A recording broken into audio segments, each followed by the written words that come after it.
ეს ის მომენტია, როცა ტრამპი ოპტიმისტურად საუბრობს ირანთან მოლაპარაკებებზე და ამბობს, რომ პროგრესი ერთ მნიშვნელოვან საკითხშია. უპირველესად მათ ბირთვული იარაღი არ უნდა ქონდეთ. როცა 10 მთავარი საკითხი დამისვეს, პირველ სამად სწორედ ამას გამოვყოფდი. საქმე იმაშია, რომ მათ არ შეუძლიათ ბირთვული იარაღის ქონა და მათ არ ექნებათ ბირთვული იარაღი. ჩვენ ამას განვიხილავთ და არ მინდა მოვლენებს გავუსწრო, მაგრამ მათ დათანხმდნენ, რომ ბირთვული იარაღი არასდროს ექნებათ. ყველაფერი სამშაბათიდან მოყოლებული. 4 შაბათს პიტერ დიუსი თეთრი სახლით ჩრდილოეთ გაზონზეა. გამარჯობა პიტერ, დილამშვიდობისა. დილამშვიდობისა, ბილ. ეს გვიახლოვებს ეპიკური რისხვის დასასრულს, რომელიც ირანის ბირთვული ბომბის შეჩერებას ემსახურებოდა. ეხლა ოფიციალური პირები 15 პუნქტიან სამშვიდობო გეგმას სთავაზობენ ომის დასრულებისთვის. ეს იყო დიდი საჩუქარი, დიდი თანხის ღირებულებით, დეტალებს არ ვიტყვი, მაგრამ ძალიან მნიშვნელოვანი ჯილდო იყო. ეს ბირთვულ ენერგიას არ ეხებოდა, არამედ ნავთობსა და გაზს და კარგი რამ იყო, რაც მათ გააკეთეს. ამან დამარწმუნა, რომ სწორ ადამიანებთან ვართ. პრობლემის ნაწილი ის არის, რომ ჯგუფს, რომელმაც ყველა ეს კონფლიქტი ირანში შექმნა, რევოლუციური გვარდია, ჰყავს პრესპიკერი, რომელიც ამ მოლაპარაკებებზე საუბრობს. Ქვენი შიდა კონფლიქტები იმ დონემდეა, რომ ერთმანეთს შორის მოლაპარაკებებს აწარმოებთ, ჩვენი სიტყვა უცვლელია და ასე დარჩება. ჩვენსავით თქვენთან შეთანხმებას ვერავინ დადებს, ხოლო ტრამპი ამბობს, რომ ძველი გვარდია თამაშიდან გავიდა. ჩვენ ვკლავდით მათ ლიდერებს, როცა ისინი ახალ სახელებს ირჩევდნენ, ყველას მოვკალით. ეხლა ახალი ჯგუფი გვყავს და ეს მარტივად ისევ შეგვიძლია გავაკეთოთ. ვნახოთ, როგორ გაართმევენ თავს. ჩვენ ნამდვილად გვაქვს რეჟიმის ცვლილება, ეს არის რეჟიმის ცვლილება, რადგან ლიდერები სრულიად განსხვავებულები არიან იმათგან, ვისთანაც დავიწყეთ და რომლებმაც ეს პრობლემები შექმნეს.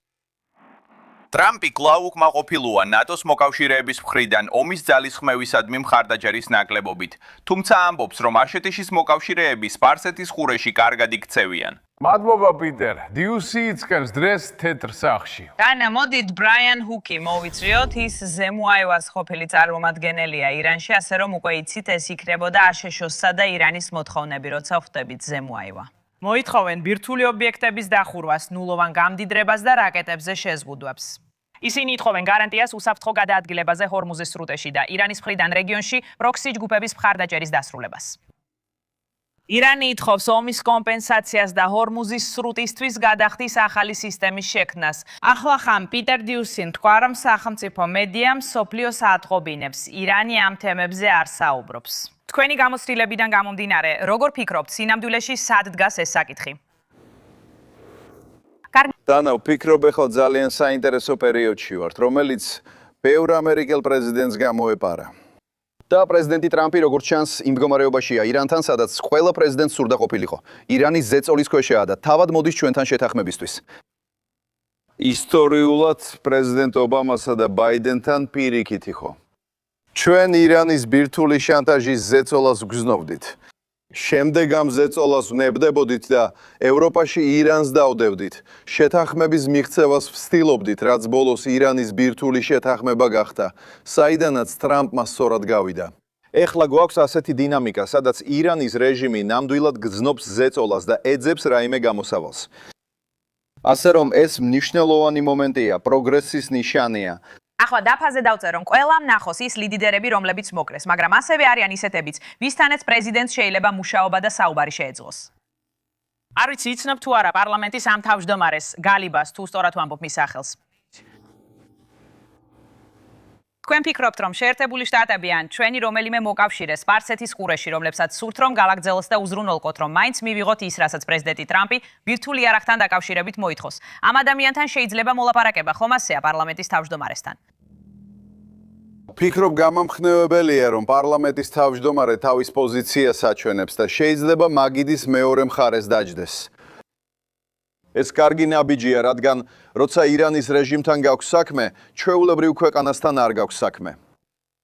საგარეო საქმეთა მინისტრთან შეხვედრა ხშირად უბრალოდ თეატრია და კვამლის ფარდაა. მაგრამ ირანის პარლამენტის ეს პრეზიდენტი ყოფილი რევოლუციური გვარდიის ლვარდია და ის რეალური ფიგურაა, ის მნიშვნელოვანია სისტემაში.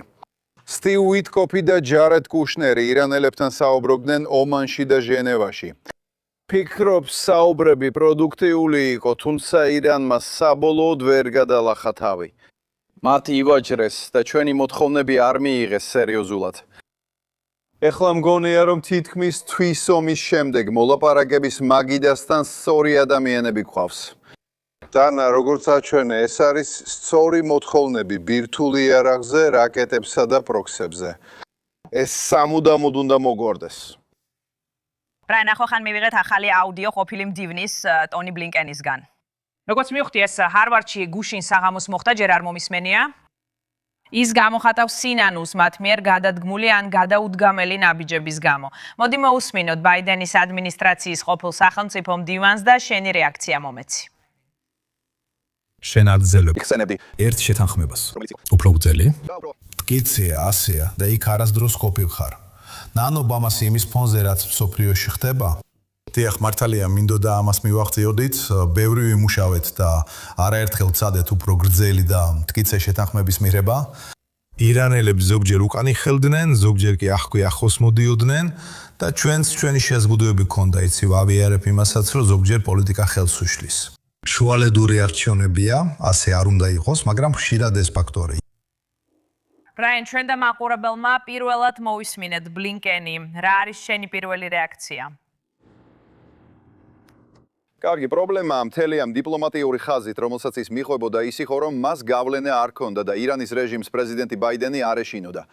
მანამდე მას სერიოზულად არ აღიქვამდნენ და მისი მოლაპარაკეები გავლენას მოკლებულნი იყვნენ. ეხლა კი პრეზიდენტ ტრამპის მოლაპარაკეებს დიდი ძალა აქვთ. მოლაპარაკებების მაგიდა გადახრილია შეერთებული შტატების სასარგებლოდ. და ეს იყო რაღაც, რაც სრულიად შეუმჩნეველი დარჩა ადმინისტრაციისთვის. ბაიდენი ყოველთვის ირანელებს დასდევდა შეთანხმების მისაღწევად. ისინი სასოწარკვეთილად ცდილობდნენ ირანთან ბირთვულ შეთანხმებაში დაბრუნებას. და ახლა ვფიქრობ, შეერთებული შტატები ბევრად უკეთეს პოზიციაშია და პრეზიდენტმა გამოიყენა როგორც ზეწოლა, ასევე დიპლომატია. ძალიან კარგი. რაიან ჰუკი შემოგვიერთდა მაიამიდან, მადლობა.